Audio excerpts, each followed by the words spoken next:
Tranda këto. Megjithatë, janë veprime që u bën dhe fjala që na e dha Clarku, që na e dha Albright, që na e dha Clinton u realizua. Çka përfitoi Kosova? Dhe pse është me rëndësi gjithë kjo konferencë rambujes?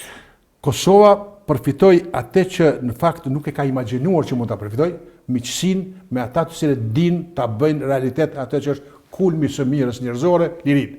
Dhe amerikanët ishin ata më meritorët që na mbështetën, na kuptuan dhe natyrisht edhe i bindën gjitha shtetet tjera që ishin shumë të mirëse për reagimin e NATO-s, megjithatë ata i bindën, ata e dinë si kanë vepruar dhe të mendohet që do të realizohet liria duke na ndihmuar kushtimisht kreatura më e madhe politiko-ushtarake në botë, që s'kishte bërë një aksion të tillë 50 vjet jetë të saj, ishte diçka që vështirë imagjinoj. Megjithatë, ajo ndodhi. Dhe mund t'ju citoj, parafrazoj se citime kam të vështirë, se çfarë thot Tim Gjuda për ushtrisë shqiptare të Kosovës. Do të ushtria shqiptare e Kosovës duhet ta zëjë vendin e parë në historinë e luftrave botërore. Jo pse bëri luftra të mëdha e betejë të mëdha, por për faktin që e gjeti kohën dhe momentin dhe ditën të sillet në diplomaci për ta bërë kreaturën më të madhe politiko-ushtarake që të luftojë për të dhe t'ia realizojë lirinë. Kjo është diçka që Tim Gjuda e thot në librin e tij, Kosova.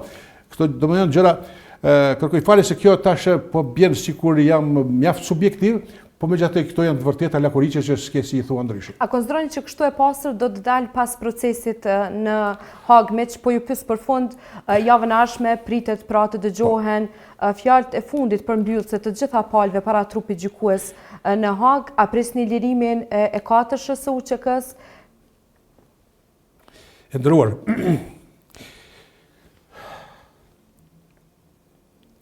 nëse këta njerëz dënohen, po dënohet UÇK-ja, po dënohet liria e Kosovës, po dënohet kreatura që përmenda më herët politiko-ushtarake e quajtur NATO, po dënohet politika dhe diplomacia amerikane, po dënohet i madhi Clark.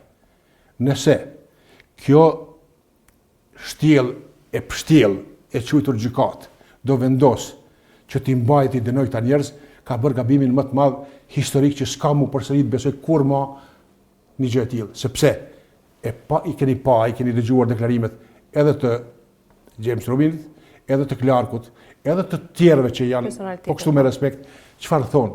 Me që ishim në luftë pastër, çlirimtare, tamam ashtu siç duhej me qenë, para ta në u dha ndihma.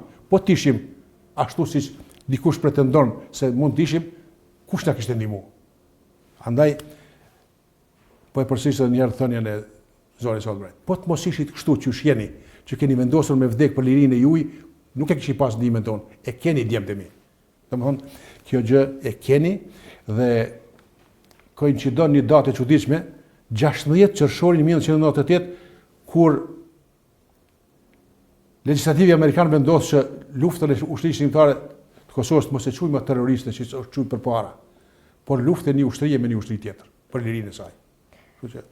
Faleminderit shumë për kohën edhe intervistën, zotëri Bujan. Ju falenderoj shumë edhe juve që më dhatë mundësinë për të rrëfyer, edhe pse ju them sinqerisht nuk është rrëfim i lehtë, sidoqë tjetë. Veçanërisht kjo pjesa e fundit që është edhe goditëse, edhe lënduese, edhe me dhimbje që ata njerëz pak pikë faji janë 5 vite e gjysmë